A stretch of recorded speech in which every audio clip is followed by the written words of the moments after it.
Teman-teman, mendoakan leluhur itu yang sudah ada di alam kubur itu sama dengan mendoakan diri kita sendiri terbebas dari alam kubur gitu ya. Nah, alam kubur seperti apa, yang gaib itu seperti apa, dan bagaimana kemudian bisa saya sebutkan bahwa ketika kita mendoakan arwah leluhur itu di makam atau di alam kubur itu sama dengan halnya membebaskan kita dari alam kubur. Tetapi efeknya adalah di dunia saat ini terhadap diri kita sendiri. Ada satu kisah yang menarik tentang seorang santri Maneges yang harus menyelesaikan masalah keuangan hari itu juga, padahal hari itu juga dia tidak memegang uang sepeser pun gitu ya. Tapi akhirnya bisa terselesaikan. Nah, cerita lengkapnya saya akan ceritakan sesaat lagi ya. Tapi Anda jangan lupa subscribe terlebih dahulu untuk Anda yang baru saja bergabung di channel CMTV ini. Kemudian jangan lupa juga tekan tombol loncengnya, karena supaya nanti kalau channel ini mengupdate video terbaru, Anda akan mendapatkan notifikasi atau pemberitahuan gitu ya. Dan jangan lupa juga tekan tombol like-nya, share video ini ke teman-teman Anda, ke kolega Anda, baik di grup internet, di jaringan sosial Anda, Facebook ataupun WhatsApp ataupun yang lainnya. Siapa tahu teman-teman Anda sedang membutuhkan informasi yang ada dalam video ini. Tentu akan sangat bermanfaat. Anda juga sodako informasi. Jadi begini ceritanya. Pada hari itu, sang santri Maneges dari Wali Bener ini harus menyelesaikan masalah keuangan ya, nanti sore gitu. Tapi pagi itu dia tidak memegang uang sama sekali. Maka mulailah kebingungan itu, tetapi dia masih ingat beberapa kali bisa lolos dari permasalahan keuangan itu ketika dia uh, mendoakan para leluhurnya, dan dalam doa itu kan sama dengan membebaskan para leluhur itu dari siksa alam kubur gitu ya. Nah, yang dilakukan waktu itu ketika dia sudah berikhtiar secara syariat ya, secara fisik gitu ya, mencari uang sampai lepas duhur belum mendapatkan. Kemudian lepas duhur panas betul itu ya, sekitar jam 1 dia berangkat dari tempat tinggalnya menuju makam leluhurnya yang jaraknya sekitar 6 atau ya 5 sampai 6 kilo gitu ya. Naik motor, jalanlah dia, kemudian di tengah perjalanan, ya bukan di tengah perjalanan ya, sekitar 100 meter menjelang makam leluhurnya ini ada seorang perempuan tua yang melambaikan tangannya untuk minta bonceng diantarkan gitu ya. Nah, karena kondisinya sudah dekat dengan makam ya, dan kecepatan motor agak tinggi gitu ya, dia lewat tapi kemudian berhenti di makam. Nah, tidak masuk makam, kemudian berpikir gitu ya, berpikir tapi langsung nyambung.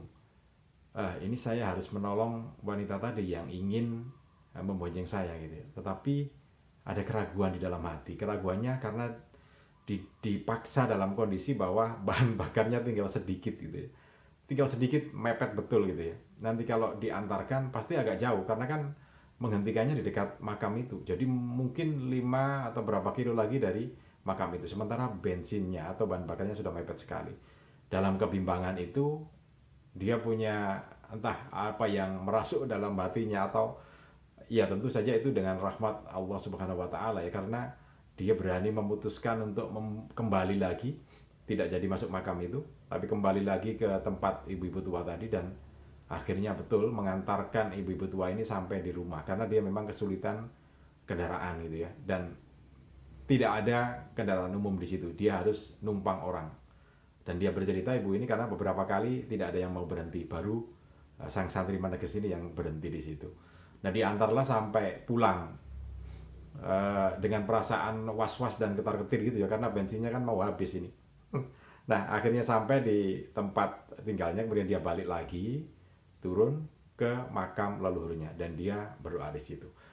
Nah, setelah berdoa di situ, pindah lagi berdoa ke makam leluhur yang lain di tempat yang berbeda gitu, di pemakaman umum yang berbeda. Nah, dari situ kemudian sekitar 1 sampai 2 jam dia mendapatkan dana untuk menyelesaikan masalah keuangannya hari itu. Nah, apa yang terjadi teman-teman? Jadi prosesnya seperti ini, secara logika dan secara nalar gitu ya. Ketika dia membonceng orang untuk mengantarkan ke rumahnya, ini kan sebetulnya dia dalam kondisi susah, galau gitu ya. Tetapi dia masih mau menolong orang, mau menyenangkan orang, mau memuliakan orang. Ada keinginan untuk itu. Dan ini adalah iman yang penuh ketika terjadi seperti itu. Kenapa? Karena bukan saja mendoakan orang ini untuk sampai di rumah. Kan ada toh orang ketika melambaikan tangan itu tidak mau menolong, kemudian di tengah-tengah perjalanan kemudian berdoa, ya mudah-mudahan nanti ada yang mau nolong kan gitu. Dia tidak melakukan itu tapi langsung menolong. Jadi bukan hanya doa tetapi langsung action gitu ya. Tenaganya dipakai, harta bendanya juga dipakai karena bensinnya tinggal sedikit. Nah bayangkan ketika seorang itu sedang dalam kondisi seperti itu masih mau menolong. Padahal hadis Rasulullah, barang siapa yang mendoakan saudaranya maka dia akan mendapatkan apa yang didoakan itu. Ini bukan hanya berdoa tetapi juga berdoa, di atasnya doa ya, tenaga, kemudian juga harta bendanya, bensin tadi yang tinggal sedikit yang dia korbankan untuk menolong ibu ini, sehingga hadis itu langsung terjadi beberapa ya sekitar 1-2 jam setelah dia melakukan doa itu. Nah ini satu sisi. Kemudian yang berikutnya, ketika kita berdoa untuk leluhur kita, sebetulnya itu kan mendoakan diri kita sendiri. Bagaimana mungkin bisa seperti itu? Begini, kita adalah gen dari leluhur kita. Jadi leluhur kita itu ada di dalam diri kita karena gennya masuk dalam diri kita. Kalau ada pelajaran biologi ya di SMA itu kan ada faktor pembawa sifat gitu. Jadi kita sebetulnya mewarisi, bayangkan mewarisi loh. Jadi kalau mewarisi itu kan ada sesuatu yang kita pakai gitu kan ya. Jadi kalau kita mewarisi sifat leluhur kita, mewarisi gen leluhur kita, berarti ya ada dalam diri kita.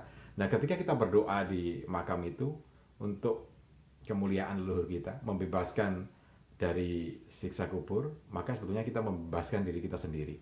Jadi siksa kubur di sini berarti artinya begini, ketika kita dalam kondisi sulit, tidak mampu melihat celah, peluang untuk menyelesaikan sebuah masalah, itu sama halnya kita berada di alam kubur, kita tidak mampu melihat gitu ya.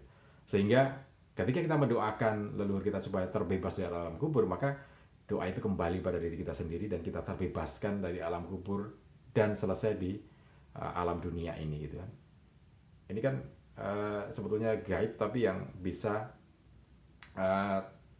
ternalarkan gitu ya, bisa dijelaskan secara nalar. Nah itu dua kunci yang bisa kita pakai. Ziarah kubur bukan hanya sekedar ziarah kubur, tetapi mendoakan leluhur itu yang penting. Kemudian ingat proses dari niat kita ketika kita memasang niat untuk ziarah kubur atau berdoa untuk leluhur kita, di tengah perjalanan itu ada hal-hal yang harus kita waspadai sebagai satu peluang untuk ikut membebaskan kita dari alam kubur itu. Bukan hanya doa tetapi pengorbanan tenaga dan juga harta benda. Mudah-mudahan ini bisa jadi inspirasi dan juga motivasi untuk teman-teman semua. Salam dan sukses selalu untuk Anda.